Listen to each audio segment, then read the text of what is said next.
Seguramente, y quiero empezar el tema de hoy con esta introducción, seguramente usted sabe que es una referencia personal, ¿no? Una referencia personal es un documento que avala las cualidades de una persona, escrita por alguien que lo conoce bien, a usted. Se usa, por ejemplo, para aspirar a un trabajo, para pedir un crédito, para aplicar una beca académica, entre muchos otros aspectos.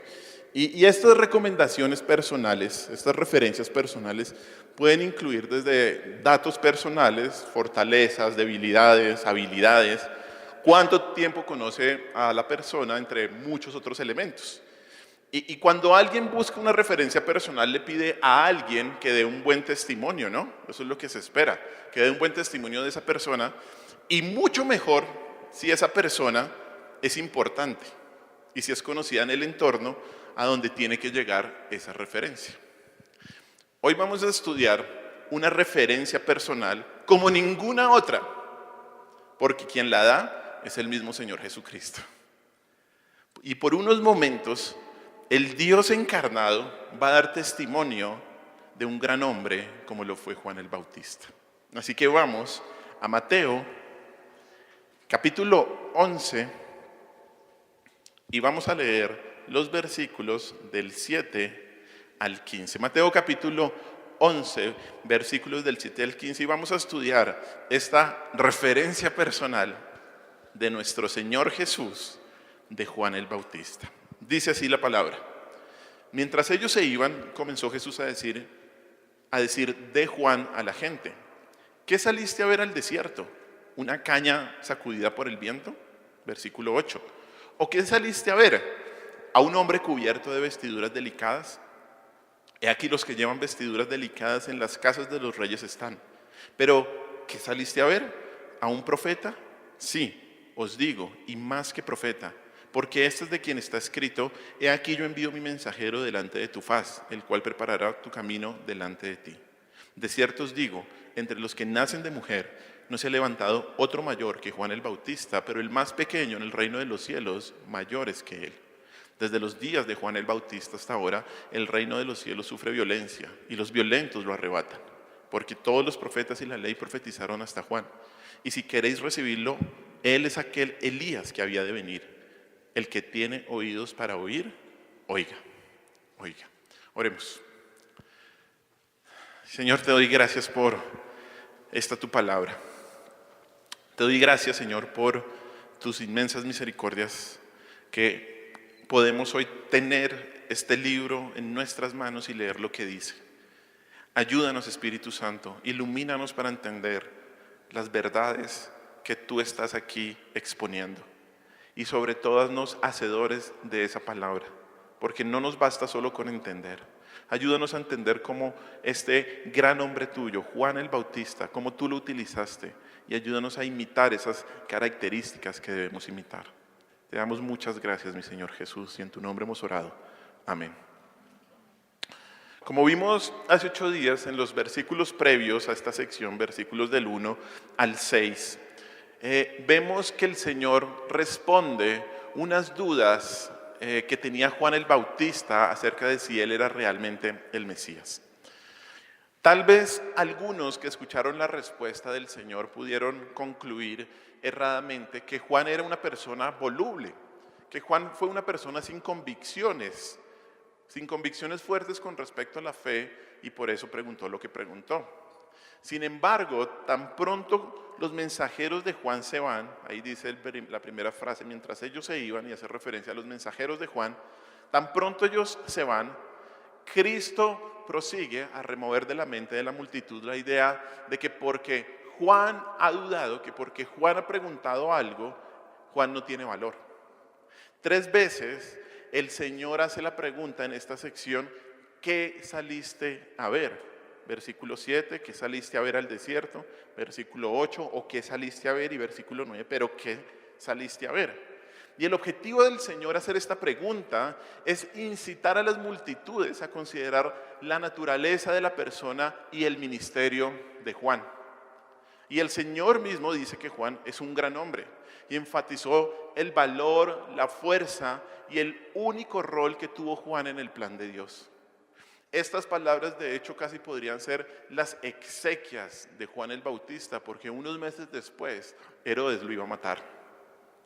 Y según el Señor, y según lo que vemos aquí en esta descripción, Juan fue un gran hombre de Dios. Y la pregunta sería, si Jesús hiciera la misma pregunta de nosotros, ¿qué respondería la gente que nos conoce? Si el Señor preguntara, ¿qué saliste a ver de Juan Pablo? ¿Qué saliste a ver de Antonio? ¿Qué saliste a ver de Álvaro? ¿Qué saliste a ver de Luz Dari? ¿Qué saliste a ver de Jonathan? ¿De Jamie? ¿Qué saliste a ver de cada uno de los que estamos aquí? ¿Qué diría la gente? ¿Qué saliste a ver? ¿Será que la gente podría dar un testimonio similar al que dio el Señor Jesús de nosotros? ¿Qué ven las personas que te rodean? ¿Será que podemos decir, sobre todo, que el Señor tiene una buena referencia personal de nosotros, como la que tenía de Juan? Como cualquier creyente, Juan tuvo dudas, Juan tuvo luchas, pero aún así se mantuvo firme, y por eso es que el Señor Jesús dio este gran testimonio de él.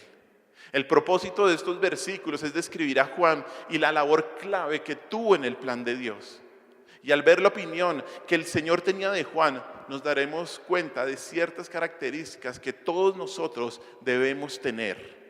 Y este versículo nos va a enseñar cuatro cualidades de Juan que todo creyente debe imitar con el propósito de agradar a Dios. 4 cualidades de Juan que debemos imitar con el propósito de agradar a Dios. Y la primera cualidad de Juan, que vemos en el versículo 7 y 8, es que debemos imitar de él, es que era un hombre de firmes convicciones. Juan fue un hombre de firmes convicciones. En la primera pregunta que el Señor le hace a las multitudes sobre lo que salieron a ver, les dice, ¿qué saliste a ver al desierto? Y esto es importante que el Señor haga esa pregunta, porque el desierto fue el lugar donde Juan desarrolló su ministerio. Eso lo vemos en Mateo capítulo 3, versículo 1, en donde se presenta a Juan predicando en el desierto y a la gente saliendo de las ciudades a escucharlo. Y la razón por la cual Juan estaba en el desierto no era porque no consiguió un local en Jerusalén, no, sino porque el desierto era un símbolo de juicio de la nación de Israel por su desobediencia cuando salieron de Egipto, se quejaron y el Señor los castigó. El desierto simbolizaba eso para Israel, un lugar de juicio, pero al mismo tiempo un lugar para restaurarse. Y por eso es que Juan fue a predicar allí, ¿qué? El arrepentimiento. Juan fue a predicar arrepentimiento en el desierto para que la gente entendiera que estaban alejados de Dios y que debían volver a restaurar su relación con Dios. Y en esa época, como en toda época, el mensaje del arrepentimiento no es un mensaje fácil de decir, tampoco es un mensaje fácil de escuchar. Por lo tanto, lo que el Señor ahí con esa primera frase nos muestra es describirnos el valor que tuvo Juan el Bautista, que les dijo a las personas que tenían que arrepentirse. Les estaba diciendo el valor que tuvo. Pero de hecho esto se ratifica en la siguiente frase, cuando el Señor pregunta si salieron a ver, dice ahí, una caña sacudida por el viento. Esa palabra caña se refiere a la hierba alta, a esa hierba alta que estaba alrededor de los ríos. También algunos dicen que son esas cañas de papiro al lado del río y el río Nilo específicamente, que son fácilmente movidas por cualquier brisa, ¿no?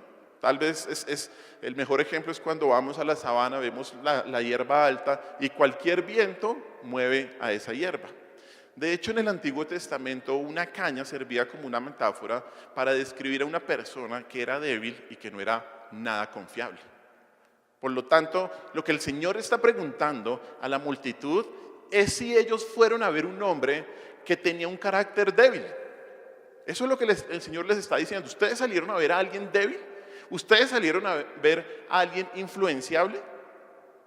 La conclusión de la multitud, ¿cuál fue?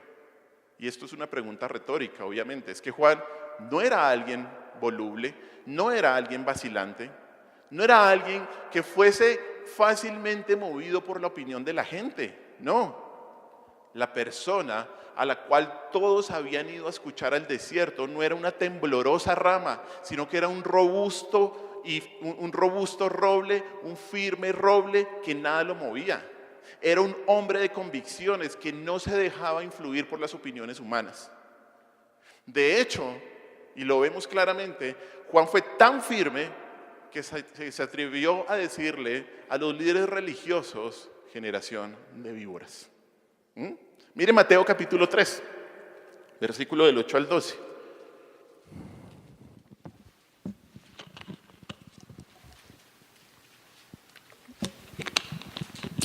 Mateo capítulo 3, 8 al 12 dice, de hecho, me lo salté, desde el versículo 7, dice: al ver que muchos de los fariseos y de los saduceos venían a su bautismo, les decía: generación de víboras, ¿quién os enseñó a huir de la ira venidera? Haced pues frutos dignos de arrepentimiento. Y no penséis decir dentro de vosotros mismos: Abraham tenemos por padre. Porque yo os digo que Dios puede levantar hijos a Abraham aún de estas piedras, y ya también el hacha está puesta a la raíz de los árboles. Por tanto, todo árbol que no da buen fruto es cortado y echado en el fuego. Yo a la verdad os bautizo en agua para arrepentimiento, pero el que viene tras de mí, cuyo calzado yo no soy digno de llevar, es más poderoso que yo. Él os bautizará en Espíritu Santo y fuego. Su aventador está en su mano, y limpiará su era y recogerá su trigo en el granero, y quemará la paja en fuego que nunca se apagará. Como vimos hace 8 días, el fuego es un símbolo de juicio. Y cuando el Señor le dice a los líderes religiosos, generación de víboras, les dice: si ustedes no se arrepienten, ustedes van a ser condenados por el fuego. A los líderes, a quien gobernaba la vida espiritual de Israel. Definitivamente, esto no era un hombre, una caña sacudida por el viento. No, para nada, era un hombre firme. Decía lo que tenía que decir, cuando lo debía decir, y a quien se lo debía decir. De hecho, la firmeza de Juan se confirma con la siguiente pregunta que el Señor hace. Mire el versículo 8, dice: ¿o qué saliste a ver? ¿A un hombre cubierto de vestiduras delicadas? La gente sabía, y en Mateo capítulo 13 muestra cómo se vestía Juan, ¿no? Mateo 3, 4, dice que estaba vestido de pelo de camello y que tenía un cinturón de cuero. Y esto era una tela tosca hecha por pelo de camello con una tira de piel como cinturón. Esto no era un cinturón de cuero bien organizadito con los huequitos, ¿no? Esto es una tira de piel seca que se amarraban y listo. Esta era la ropa típica de las personas sin recursos en aquella época, pero muestra que Juan había decidido tener un estilo de vida humilde, porque la familia de Juan, cuando uno ve de dónde viene una familia sacerdotal, y las familias sacerdotales en esa época eran familias que tenían recursos, pero Juan había decidido tener este tipo de vida. La razón por la cual el versículo 8 dice lo de las vestiduras delicadas es que esos vestidos, esas vestiduras delicadas, usualmente eran vestidos de lino y seda, pero estos vestidos describen los vestidos con los que eran recompensados los amigos del rey, que estaban ahí en medio de la corte, porque le decían al rey lo que quería oír y no lo que debía escuchar, lo que necesitaba escuchar. Y básicamente lo que Jesús está preguntando es lo siguiente, o le está diciendo a la gente: si Juan fue alguien sin carácter, que solo buscaba hacerlo sentir mejor, o que si realmente Juan fue alguien que sacó una daga y fue directo al corazón. Eso es un poco lo que está el Señor diciendo. ¿Será que Juan con su discurso trató de agradar a las personas? ¿O realmente fue como una espada en el corazón de las personas? Lo segundo, ¿cierto? Porque ya vimos que era un hombre de firme convicción. Seguramente, apenas el Señor dijo estas preguntas, a la multitud le vino a la mente un personaje, que era Herodes Antipas. Porque a diferencia de muchos líderes religiosos que estaban en la corte, que se quedaron callados cuando Herodes adulteró con la esposa de su hermano, que a la vez era su sobrina, Juan no aduló al rey, sino que Juan le dijo: eso es pecado, tienes que arrepentirte. Y por eso él terminó siendo llevado por 1 año aproximadamente a una horrible mazmorra. Juan no fue un adulador de esos que estaban con vestiduras delicadas en la corte, no, queriendo agradar a Herodes o queriendo agradar a cualquier otro dirigentes que se doblegaban ante el gobierno de estos líderes. Juan realmente fue un profeta valiente, cuyos pronunciamientos le trajeron terribles consecuencias. Juan era más una fuerte roca que no se movía ante la tormenta, en vez que una simple hierba movida por el viento más leve. Juan se mantuvo firme en la verdad, aunque le costó caro, muy caro. Y eso es lo que significa tener convicciones. Eso es lo que significa ser firme. Y esto es un sello de grandeza delante de nuestro Señor. Hermanos, así como Juan, cada uno de nosotros debemos ser creyentes de firmes convicciones bíblicas. Firmes convicciones bíblicas. Las convicciones son posiciones fuertes, posiciones inflexibles que uno mantiene debido a su compromiso con la verdad de la palabra de Dios. No importa la situación en la que estemos, no importa las presiones que nos rodean, nada debe hacernos mover de los principios de la Escritura como Juan. Tener convicciones, querida iglesia, es muy importante para evitar que nos dejemos llevar por las opiniones de los demás. Opiniones que están en todo momento a nuestro alrededor. Alguien que no tenga firmes convicciones bíblicas será indeciso, voluble, inestable y se va a descarrilar fácilmente. Un día piensa una cosa, otro día piensa otra cosa, un día toma una decisión y otro día la reversa. No, eso no podemos ser nosotros como creyentes. Cuando una persona tiene firmes convicciones y está en una situación donde la presión de los amigos, donde la presión de la familia, donde la presión de la sociedad, donde la presión del trabajo lo tienta a desobedecer de Dios, esa persona va a decir no. No a pesar de las consecuencias, no a pesar de la burla, no a pesar de la discriminación, no a pesar de perderse algún privilegio. Esa persona va a decir no. Mire esta historia tan linda. Vámonos a Daniel capítulo 3, versículos del 12 al 23. Daniel capítulo 3, 12 al 23.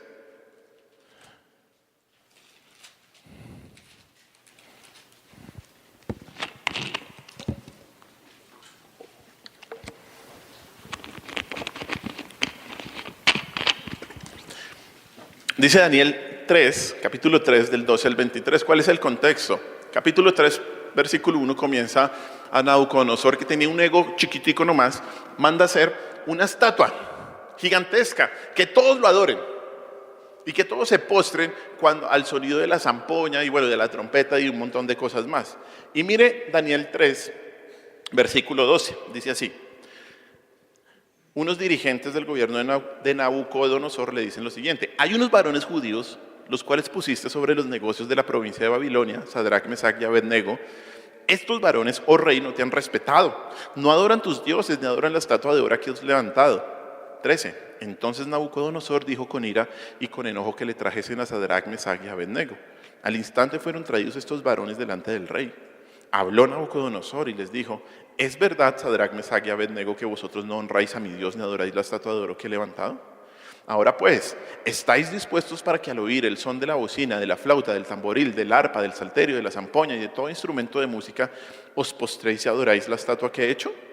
Porque si no la adoraréis, en la misma hora seréis echado en medio de un horno de fuego ardiendo. ¿Y qué Dios será aquel que os libre de mis manos? Mire 16. Sadrach, Mesach y Abednego respondieron al rey Nabucodonosor diciendo: esto me encanta, no es necesario que te respondamos sobre este asunto. He aquí nuestro Dios, a quien servimos, puede librarnos del horno de fuego ardiendo, y de tu mano, oh rey, nos librará. Y si no, sepas, oh rey, que no serviremos a tus dioses, ni tampoco adoraremos la estatua que has levantado. Entonces Nabucodonosor se llenó de ira y se demudó el aspecto de su rostro contra Sadrach, Mesach y Abednego, y ordenó que el horno se calentase 7 veces más de lo acostumbrado, y mandó a hombres muy vigorosos que tenían su ejército que atasen a Sadrach, Mesach y Abednego para echarlos en el horno de fuego ardiendo. Entonces estos varones fueron atados con sus mantos, sus calzas, sus turbantes y sus vestidos, y fueron echados dentro del horno de fuego ardiendo. Y como la orden del rey era premiante y lo habían calentado mucho, la llama de fuego mató a aquellos que habían alzado a Sadrach, Mesach y Abednego. Y estos 3 varones, Sadrach, Mesach y Abednego, cayeron atados dentro del horno de fuego ardiendo. Hasta ahí. La mayoría sabemos cómo concluye la historia. Pero ¿qué tal que esto hubiera llegado hasta ahí? Increíble la respuesta de ellos. Me encanta esa respuesta. No tenemos necesidad de responderte. Usted ya sabe lo que vamos a hacer. O sea, increíble estos hombres. Es que se les notaba sus convicciones, su santidad, su firmeza, su amor por el Señor, por su palabra. Y luego dice, Dios me puede librar. Claro que sí, Dios me puede librar de este horno de fuego. Dios me puede librar de esta presión que estoy viviendo en el trabajo. Dios me puede librar de esta enfermedad. Dios me puede librar de esta situación tan difícil que estoy siendo tentado a pecar contra el Señor. Dios me puede librar, claro que sí. Pero si no, no me voy a doblegar. Eso es tener convicciones. Eso es tener convicciones. Eso es ser una persona firme, no una caña sacudida por el viento. Nosotros, la iglesia, los creyentes, este mundo necesita personas con convicciones. Y la única manera en que te vuelves un hombre, una mujer de firmes convicciones bíblicas es con la palabra. Es con la palabra de Dios. Una persona de convicciones bíblicas es alguien que tiene una creencia firme en la Biblia y vive de acuerdo con ella. La palabra guía sus acciones, la palabra guía sus decisiones. Esta persona ha desarrollado un compromiso con la Biblia y sabe que no basta solamente con ir el domingo. Es que no basta solamente con el domingo. Claro, esta es la reunión de los santos, la reunión general, en donde nos alimentamos todos de la palabra, pero no basta. Sabe, ha hecho un compromiso con la palabra, ha dejado ver un partidito, ver una serie, ver esto y otro. Porque sabe que lo más importante, lo mejor que es, la palabra. Muchas veces las personas empiezan a flaquear en sus convicciones y no se dan cuenta. Y la causa es muy sencilla. Se descuidaron. Su amor a la palabra, su tiempo de oración, sus convicciones. Es que creamos convicciones siendo disciplinados en las cosas pequeñas, hermanos, en las cosas pequeñas. Una persona con convicciones está a favor de aquello que la Biblia promueve y en contra de lo que la Biblia prohíbe. Está seguro de lo que cree y está convencido de las cosas que más importan. Un gran hombre de Dios, una gran mujer de Dios, es alguien firme en sus convicciones, pase lo que pase. Bueno, ese es el primer punto. Segundo punto, segunda cualidad de Juan. Segunda cualidad de Juan que debemos imitar todos es que fue un fiel mensajero de Dios. Fue un fiel mensajero de Dios. Volvamos a Mateo capítulo 11. Mateo capítulo 11 dice, pero que versículo 9 y 10. Este punto, este aspecto, esta cualidad está en el versículo 9 y 10 y luego versículos 13 al 15. Pero primero leamos versículos 9 y 10, de 11. Dice, ¿pero qué saliste a ver? ¿A un profeta?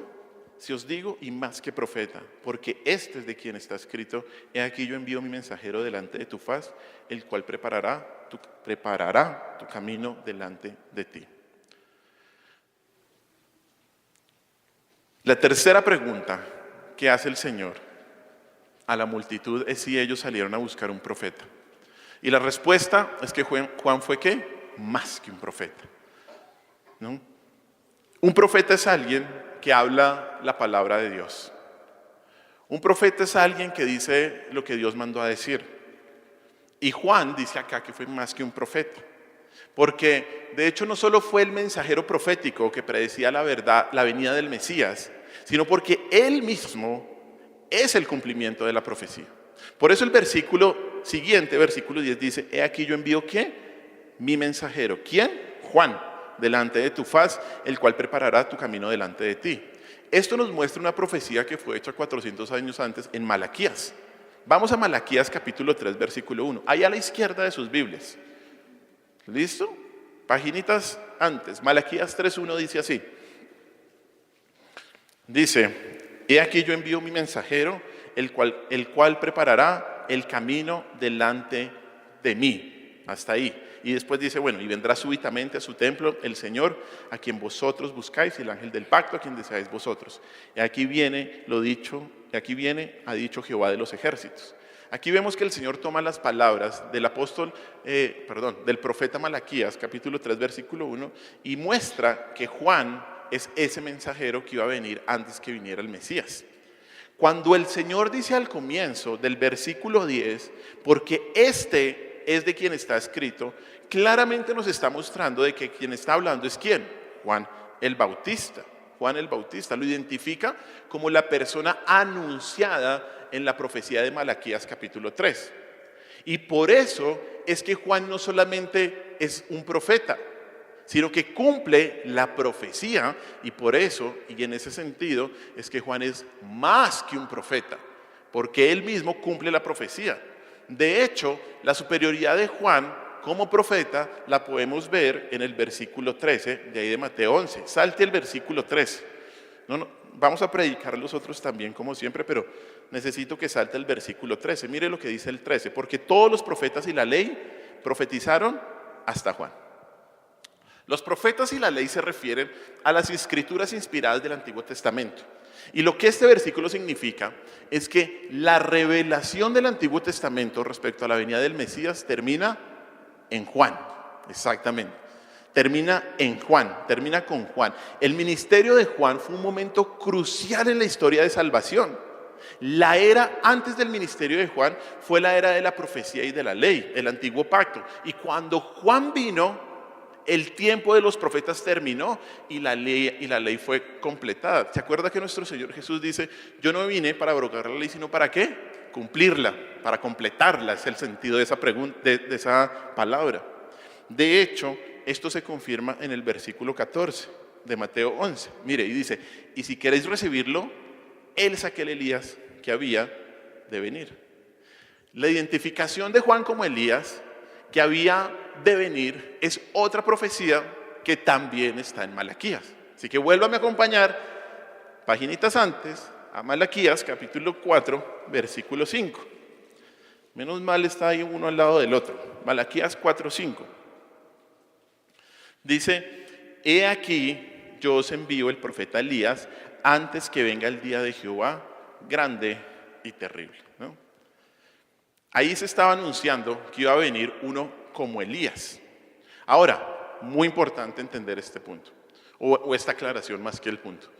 Esto no es una referencia a que la Biblia avala o predica o enseña la reencarnación. ¡No!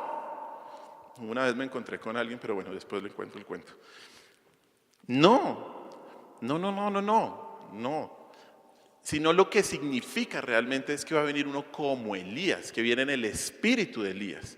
Y eso se lo compruebo en Lucas. Acompáñenme a Lucas, capítulo 1, versículo 17. A veces tenemos que estar con los ojos en la Biblia solamente por algunos puntos que es importante aclarar. Y mire lo que dice Lucas 1, 17.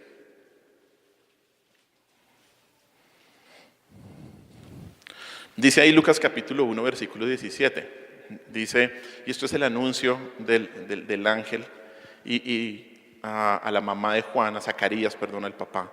Y mire lo que dice el 17, dice, e irá delante de él con el espíritu y el poder ¿de qué? De Elías, para hacer volver los corazones de los padres a los hijos y de los rebeldes a la prudencia de los justos, para preparar al Señor un pueblo bien dispuesto, ¿no? ¿Qué es lo que dice ahí? Que iba a venir uno como Elías en el espíritu, ¿cierto? En el poder de Elías. Nunca nos está diciendo que iba a volver a vivir Elías, no. Y así como Elías, cuando usted ve la historia de Elías, Elías fue un profeta que se levantó en los reinos de Acab y de Jezabel y fue un profeta muy valiente. Un profeta que de hecho también se describe como alguien que vestía pelo de camello, que estaba en el desierto.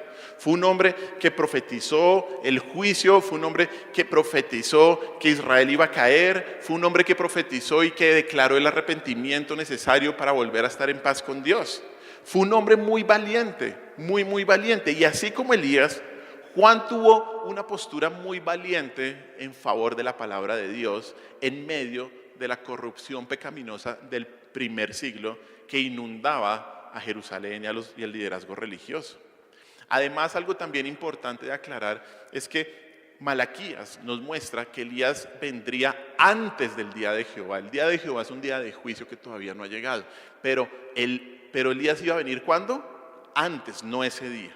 Por lo tanto, y todo esto, es que la identificación de Juan como Elías, como es Elías que iba a venir antes, cumple otra profecía en Juan.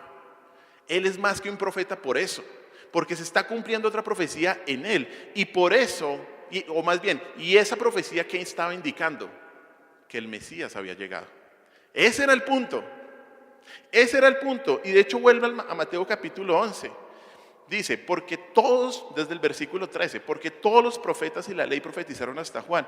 Y si queréis recibirlo, él es aquel Elías que había de venir. Elías era el predecesor del futuro Mesías.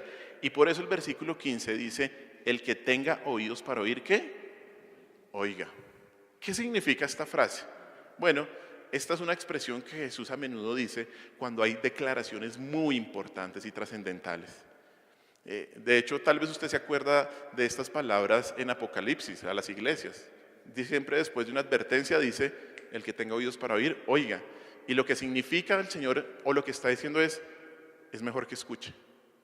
Escuche atentamente. Escucha atentamente lo que yo le estoy diciendo. Escucha atentamente lo que estoy hablando de Juan. Porque para aquellos que tengan oídos para escuchar, para entender las poderosas promesas de la Escritura, la aparición de Juan no era lo más importante. La aparición de Juan era importante porque detrás de él venía ¿quién? Exactamente. Y por eso el Señor dice, oiga, papito, oiga.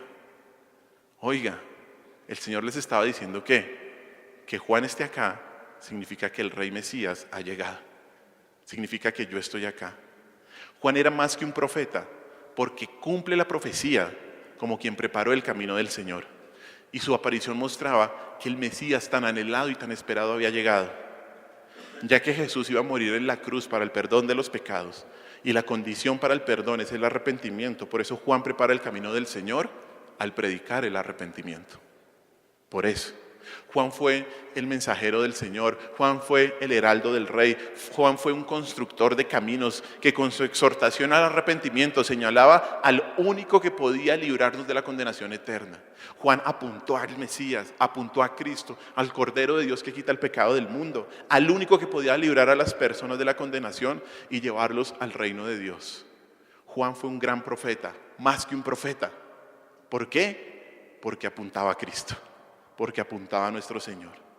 Y hermanos, aunque la profecía de ser el mensajero, el heraldo, el precursor de nuestro Señor Jesús fue solo cumplida en Juan, la implicación es que nosotros, como creyentes, también debemos ser mensajeros de Cristo, heraldos de nuestro Señor Jesús. Mire lo que dice 2 Corintios, capítulo 5, versículo 20.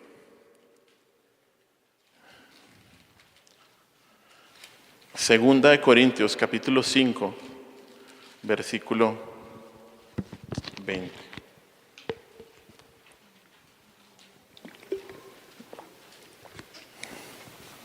Dice, así que somos embajadores en nombre de Cristo, como si Dios rogase por medio de nosotros, os rogamos en nombre de Cristo, reconciliados con Dios. ¿Somos qué, hermanos? Embajadores, representantes de nuestro Señor, que debemos dar un mensaje de nuestro gobernante. No es el mensaje que nosotros queremos, es el mensaje del Señor. Somos embajadores y heraldos de Cristo, mensajeros que deben anunciar al mundo las buenas nuevas de Cristo, como lo hizo Juan. Y como Él, tenemos el deber, la obligación de solo dar a conocer la postura, la intención, la opinión, los dictámenes de la palabra de nuestro Señor. No tenemos el derecho de añadir una coma, no tenemos el derecho de añadir una tilde. Eso ya sería manipular el mensaje y no estamos autorizados. Solo somos ¿qué? Mensajeros. Solo somos mensajeros. Como heraldos predicamos al Rey, no nos predicamos a nosotros. No predicamos lo bueno que hemos hecho, lo increíble que ha sido nuestro cambio. No. Nuestro objetivo es que las personas que vean a Cristo. Nuestro objetivo es que la gente que nuestras vidas apunten a Cristo. Que el reflector no sea en nosotros, sino que sea nuestro Señor Jesucristo. Nuestro propósito es que las personas rindan su vida a Cristo como Señor y Salvador. Como heraldos, nuestra preocupación también no es lo que la gente piense, sino lo que nuestro Señor piense, porque es a Él a quien representamos. Y esto implica que vamos a ofender a la gente, pero nuestra preocupación no es si la gente se ofende, no. Nuestra preocupación es si estamos siendo fieles mensajeros de Dios. Somos mensajeros de Dios y por eso vemos a este gran hombre, a Juan, siendo un fiel mensajero de Dios, pase lo que pase. La gente fue a Juan, ¿por qué? Porque reconoció que era un profeta que hablaba la verdad de Dios, que era una espada que rompía el corazón, así a uno le doliera. Qué bueno que usted sea eso. La palabra de Dios, Proverbios dice, fieles son las heridas del que ama. Qué bueno que la gente vaya a usted porque lo considere un hombre de firmes convicciones, un hombre que ama a Dios, que es fiel a la palabra de Dios, un hombre que es un fiel mensajero de Dios, que usted le va a decir las cosas a las personas, que les va a decir la verdad, con misericordia y con gracia, porque no se atreva a que usted está bravo con la persona, usted no es nadie, pero usted es un mensajero y tiene que hacerlo con misericordia, con verdad, con amor. Pero que digan de usted lo mismo que dijeron de Juan. Este fue un mensajero de Dios. Este me dice a mí la verdad si me duela. Qué bueno tener esas personas al lado. Y todos estamos llamados a eso. Esa es la segunda cualidad de Juan. Tercera cualidad de Juan. Tercera cualidad de Juan, que todos debemos imitar. Y esto fue raro ponerle el título. Es que era un gran hombre según Dios. No es una cualidad, yo sé. Pero ya se va a dar cuenta. A veces me cuesta. Era un gran hombre según Dios. Y ya vamos a ver. Mire el versículo 11. Mire el versículo 11. Dice así: de cierto os digo, entre los que nacen de mujer, no se ha levantado otro mayor que Juan el Bautista. Pero el más pequeño en el reino de los cielos, mayor es que él. Mayor es que él. Jesús comienza este versículo diciendo: de cierto os digo.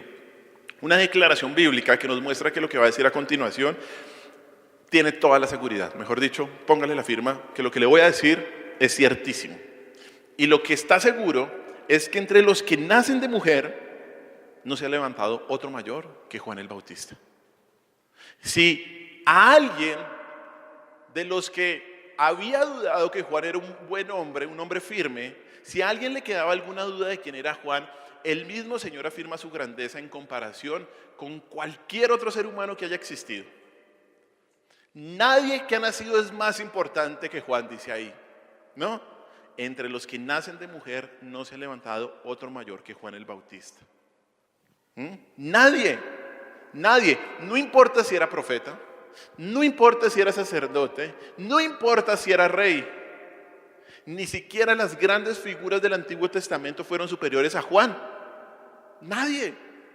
Juan fue enviado por Dios para realizar la tarea más grande asignada a cualquier hombre, que fue ser el precursor del Mesías.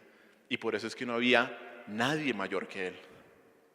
Luego el Señor dice algo que nos puede causar algo de inquietud, porque luego el Señor afirma algo que puede ser extraño, y es que el más pequeño en el reino de los cielos, mayor es que él. Y esto obviamente no es una declaración despectiva del Señor con respecto a Juan, o no es que el Señor en un versículo pensaba una cosa y ahora cambió otra cosa. No, Juan fue el más grande de los profetas al culminar la antigua era, y por ahí es que sabemos por qué dice el Señor eso. Juan fue el más grande de los profetas y de los hombres al culminar la antigua era, pero ahora Jesús estaba en el proceso de establecer ¿qué? Una nueva era, un nuevo pacto se iba a dar, de la cual Juan no era parte. Sin duda, Juan fue el más grande de los hombres de Dios. Sin duda, presentó al Mesías, lo bautizó, predicó el mensaje del arrepentimiento necesario para entrar al reino de Dios. Pero Juan no estaba en el reino. Simplemente ¿por qué? Porque no se había establecido el nuevo pacto. ¿Cuándo empieza el nuevo pacto? A ver, los de membresía. Muy bien, eso lo vimos hoy. A todas estas, si usted quiere estar en el curso de membresía, venga de hoy en 8. ¿Listo? El Nuevo Testamento, o sea, el nuevo pacto, empieza en Hechos capítulo 2. En Hechos capítulo 2. Y sin duda Juan fue el hombre más grande hasta ese momento. Recuerde eso, la línea histórica entre el Antiguo y el Nuevo Pacto no se traza entre Malaquías y Mateo, se traza entre el Antiguo Testamento y la cruz de Cristo. ¿Listo? Ahí. Todo creyente que vivió y murió antes de la cruz era en efecto un santo del Antiguo Testamento. Y los que vivieron después de la cruz, de la venida del Espíritu Santo, son santos del Nuevo Testamento. Por eso es que la grandeza de Juan recae en la transición de una nueva era. Pero nunca Juan pudo beneficiarse de esa nueva era. Juan fue la persona más grande de su tiempo. Fue la consumación del antiguo pacto y por eso incluso el más pequeño, el menor, el menos importante de los ciudadanos en esta nueva era, en el reino, que Cristo iba a establecer con su muerte, con su resurrección, con la venida del Espíritu Santo es mayor porque es parte del nuevo orden creado. Eso es lo que significa esta frase. Aquellos que cosecharían los beneficios del reino de los cielos que Jesús estaba estableciendo experimentaron las grandes bendiciones que Jesús anunció y que Cristo hizo posible por su muerte y por su resurrección, como el bautismo del Espíritu Santo que predicó Juan, pero del cual no fue parte. Juan pertenece al tiempo de la promesa. Nosotros pertenecemos al tiempo del cumplimiento. Y eso es increíble. Eso es maravilloso. Juan fue un gran hombre de Dios, dicho por el mismo Jesús. Y este versículo nos muestra el criterio por el cual el Señor mide la grandeza de un hombre. ¿Sabe cómo mide el Señor la grandeza de un hombre? Por la cercanía a Él y a su reino. De esa manera. Por eso es que Él dice esto. No hay otro más grande, no hay otro mayor que Juan el Bautista, pero el más pequeño en el reino de los cielos mayor es que Él. Juan fue un gran hombre, ¿sabe por qué? Porque fue el precursor del rey. Pero el más pequeño en el reino es más grande. No porque haya hecho algo, nunca, sino porque Cristo lo ha hecho, ¿qué? Parte del reino. Por eso. Mientras que los hombres hoy en día miden la grandeza usando criterios terrenales como la riqueza, el trasfondo familiar, la educación, la fama, la influencia, la fortuna, los logros humanos y todos los demás, la Escritura nos muestra que la grandeza según Dios es por tener ¿a quién? A Cristo, a nuestro Señor Jesús. Esa es la verdadera grandeza. Juan fue excepcionalmente grande, claro que sí, pero palidece al lado de aquellos que como nosotros, que entramos en el reino espiritual de Dios por la fe en Cristo Señor, como nuestro Señor y como nuestro Salvador. Juan fue un gran hombre, pero palidece ante aquellos que tenemos el privilegio de que la misericordia y la gracia de Dios ha sido derramada por nosotros. Esta es la genuina grandeza y esta verdad debe hacer mella en tu vida, debe influenciar tu vida, debe llevarte a no querer buscar ser grande según el modelo del mundo, sino a querer ser grande por la increíble gracia de tener la salvación. El creyente goza hoy de increíbles beneficios, de increíbles bendiciones, como la oración, como la llenura del Espíritu Santo, como la iglesia local, que lo deben llevar a sentirse privilegiado. De hecho, Mateo quería que sus lectores oyeran y entendieran esta verdad, una verdad clave, que vivimos en la realidad del nuevo pacto, del reino, y que tenemos todas las bendiciones de la nueva era con nosotros. Usted, si es creyente, está en la mejor posición que puede estar, no porque haya hecho algo, sino por la misericordia de Dios que fue derramada en su vida. Deje de buscar logros para sentirse bien, deje de buscar cosas para sentirse bien, deje de buscar esposo y esposa para sentirse bien. Algunos dicen sí, otros dicen no.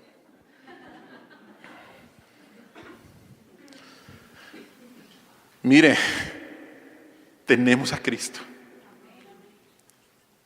Y la grandeza se mide por si tenemos a Cristo. La grandeza humana es fácilmente eclipsada por la bendición de la gracia divina que hace palidecer todos los logros humanos en comparación. Todo. Mire lo que dice 1 Corintios 6:11.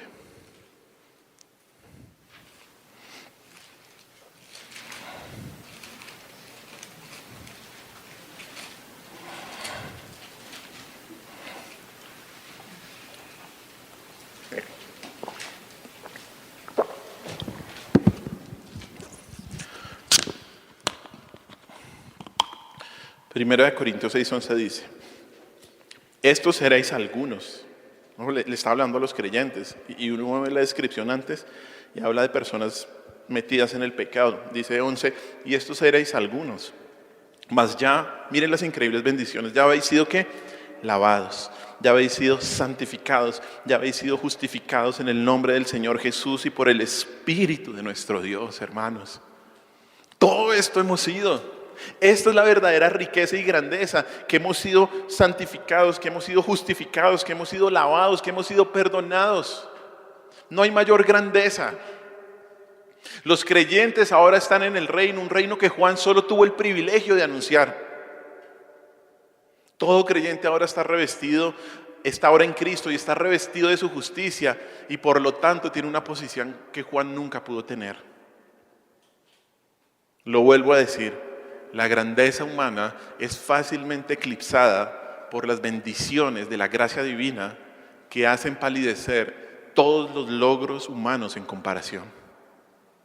El creyente más humilde en la era de la gracia es mayor que Juan, y por eso es un gran hombre de Dios, porque Él ha derramado de su gracia. Esa es nuestra tercera cualidad. Y nuestra cuarta y última cualidad de Juan el Bautista es que la cuarta cualidad de Juan que debemos imitar es que era un hombre que aceptó el sufrimiento. Un hombre que aceptó el sufrimiento. Vuelva conmigo a Mateo capítulo 11 y vamos al versículo 12. Dice: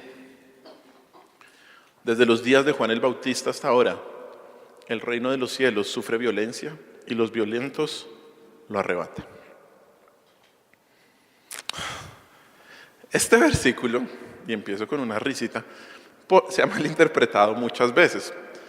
Yo lo malinterpreté muchas veces en el pasado, haciendo pensar que el reino de Dios está avanzando con fuerza, violentamente, y que los creyentes deben ser hombres valientes evangelizando, imponiendo los principios bíblicos.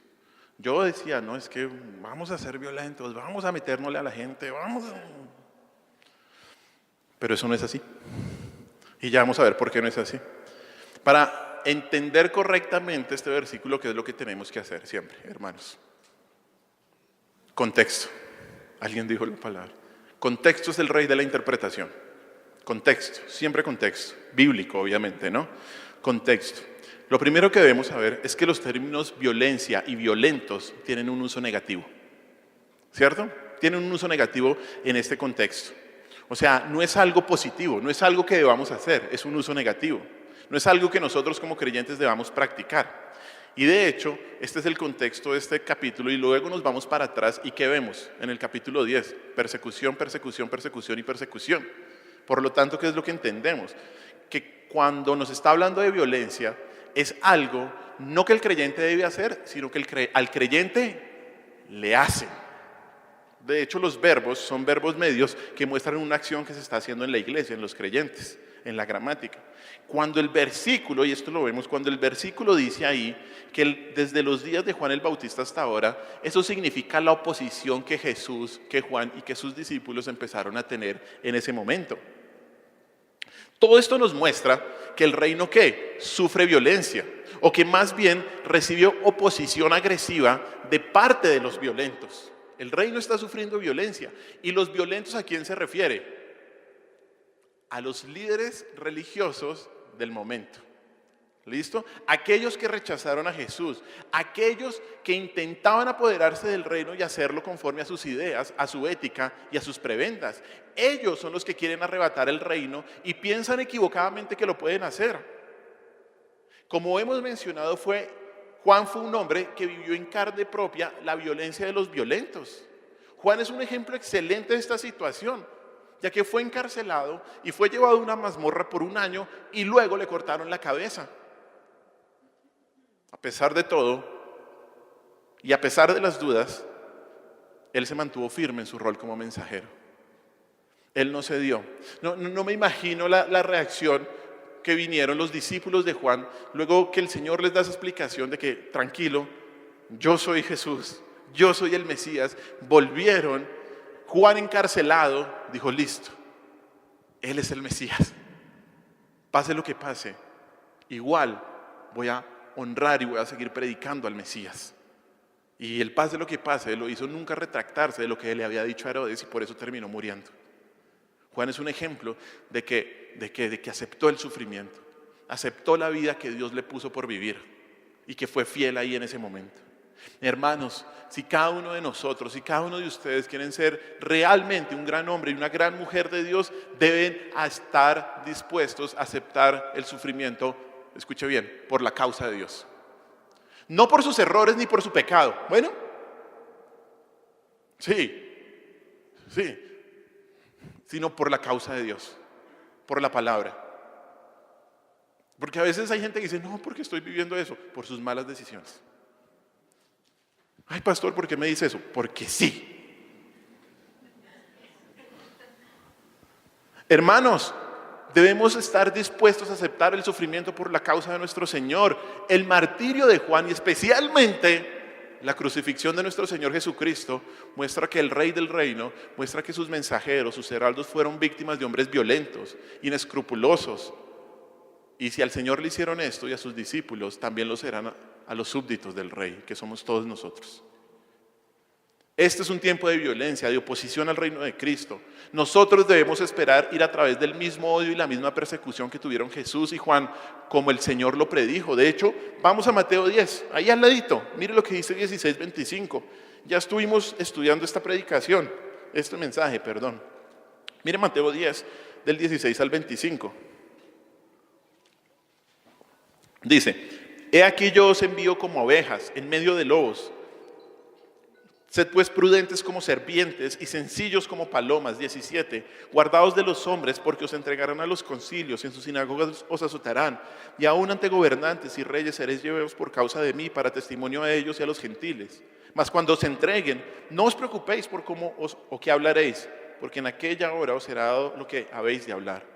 Porque no sois vosotros los que habláis, sino el Espíritu de vuestro Padre que habla en vosotros. Y mire el 21, el hermano entregará la muerte al hermano, y el padre al hijo, y los hijos se levantarán contra los padres y los harán morir. Y seréis, escuche bien la promesa divina, seréis aborrecidos de todos por causa de mi nombre. Mas el que persevere hasta el fin, este será salvo. Cuando os persigan en esta ciudad, huid a otra, porque de cierto os digo que no acabaréis de recorrer todas las ciudades de Israel antes que venga el Hijo del Hombre. El discípulo no es más que su maestro, ni el siervo más que su señor. Bástale al discípulo ser como su maestro y al siervo como su señor. Si al padre de familia llamaron Belcebú, ¿cuánto más a los de su casa? ¿Qué espera? ¿Qué espera? ¿Riqueza? ¿Fama? ¿Prosperidad? Vaya a otro lugar. ¿Qué nos dice la Biblia? Cristo promete mandar a los cristianos como ovejas en medio de lobos. Esto no es una figura linda en las nubes. No. Esto es una figura terrorífica. Por eso el creyente no puede esperar un mejor trato que el que le dieron a Cristo. Esta es la realidad nuestra. El rechazo es seguro. Los discípulos no serán universalmente amados, sino apreciados. Y ni apreciados. O mire usted, en su interacción diaria, tal vez con su familia. Cuando ellos hacen algo que la palabra contradice y usted dice, un momentico, eso no está bien.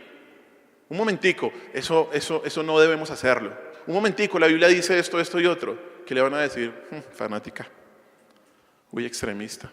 Y hasta se ponen bravos y agresivos. Pero eso es lo que vamos a recibir. Nunca sueñes que los mundanos te van a admirar. O que en cuanto seas más santo y más semejante a Cristo, más pacíficamente hablarán contra usted. Todo lo contrario. Si no apreciaron a Cristo, ¿por qué lo deberían apreciar a usted? ¿Se cree mejor que Cristo? Si al padre de familia lo llamaron Belcebú, ¿qué más le pueden decir a usted? No lo van a bajar de... Si eres un fiel creyente, si eres fiel en proclamar el evangelio y hablar con franqueza la verdad de la palabra, la hostilidad es inevitable. Tarde que temprano llegará. Esto nos lleva a pensar también en una implicación. Y es que si alguien dice, o que si alguien nunca ha sufrido por causa de Cristo, que si alguien nunca se han burlado, nunca le han dicho nada, entonces solamente hay dos respuestas. O no es un creyente genuino, o no le cuenta a nadie acerca de su fe. Si bien esto último puede ser posible, parece improbable, porque un verdadero creyente vivirá una vida que contrasta con el estilo de vida mundano. ¿Has sido perseguido? ¿Has sido insultado?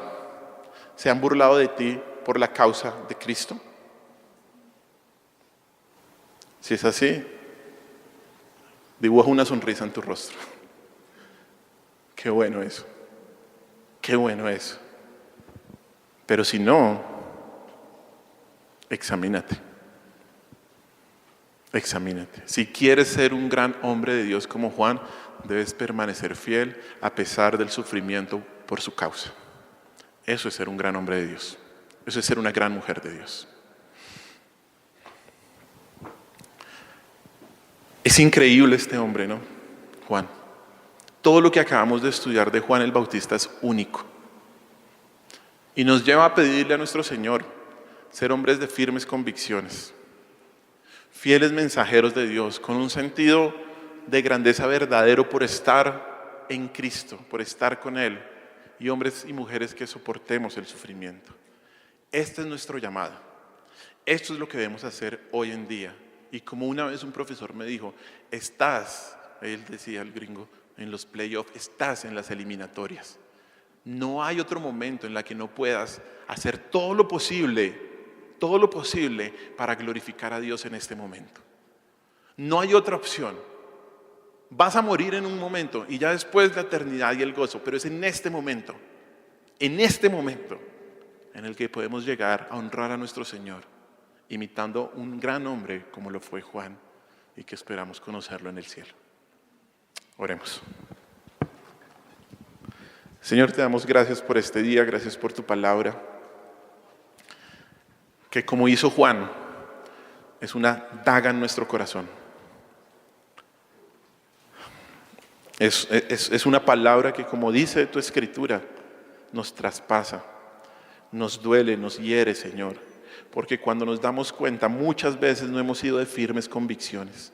Muchas veces, sabiendo la verdad, no hemos actuado como tú quieres que actuemos, Señor. Y por eso, perdónanos, Señor. Perdónanos por no estar adheridos a tu palabra, Señor, porque esa es la fuente de nuestras convicciones. Ayúdanos a que no seamos como una caña que se la lleva el viento, sino que seamos como unos robles firmes por ti, Señor. Ayúdanos a ser fieles mensajeros de Dios, a hablar la verdad con misericordia, con gracia, pero a hablar la verdad de tu palabra, Señor, pase lo que pase. Ayúdanos a entender, Dios, que la grandeza no se mide por lo que tengamos en esta tierra, ni por lo que lleguemos a lograr, sino porque somos parte de tu reino, porque tú, Cristo, eres nuestro Rey. Ayúdanos, mi Señor Jesús, también a no negar el sufrimiento, sino que cuando venga el sufrimiento por tu causa, por haber sido fieles, firmes de convicciones, ayúdanos a soportarlo con alegría. Como un día dijo un apóstol, qué bueno, Señor, es padecer. Qué bueno es tener de dignos el sufrimiento tuyo, Señor. Te alabamos y te bendecimos, Señor. Gracias por tu palabra, Señor. Gracias por esta guía que nos dejaste. Gracias por tu iglesia, Dios. Ayúdanos cada día a honrarte más en nuestras vidas. En tu nombre hemos orado. Amén.